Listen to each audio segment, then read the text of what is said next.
Oui.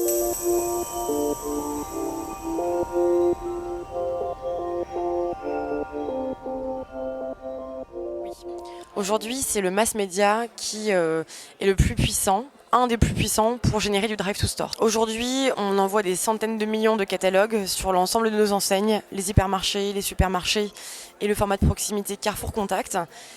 Et ces catalogues, que ce soit des catalogues alimentaires, hebdomadaires, ou des grosses thématiques saisonnières, ou des grands événements comme le mois Carrefour par exemple, qui a eu lieu il n'y a pas longtemps sur les hypermarchés, ce sont des catalogues qui génèrent beaucoup de trafic en magasin et génèrent un chiffre d'affaires conséquent pour les enseignes.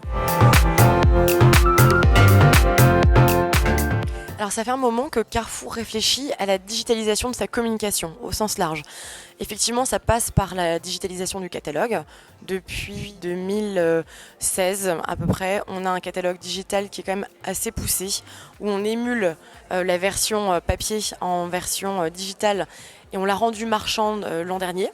Donc le client est capable sur le e-catalogue de cliquer et de mettre au panier les articles promotionnés.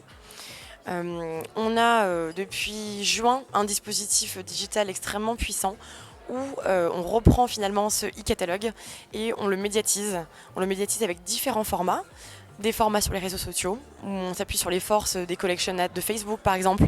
On le médiatise avec le meilleur de l'offre en fonction de la cible client et du support utilisé dans un native ads sur un site, par exemple lemonde.fr. Donc on a différentes manières de relayer de manière digitale l'activité promotionnelle de Carrefour. Il y a deux choses qui nous intéressent chez Timo. La première des choses, c'est la publicité ciblée. La deuxième des choses qui, moi, en tant que responsable de la communication commerciale chez Carrefour, m'intéresse, c'est toute la partie data. Aujourd'hui, Timo est capable, grâce à son tracking des mobiles français et des mobinautes, Timo est capable de me dire si une communication a généré un vrai drive to store. Il est capable de me mapper les flux entre les lieux de vie des clients et leur lieu de consommation. Et donc tout ça, c'est de la data qui est extrêmement puissante pour construire au mieux notre stratégie de communication.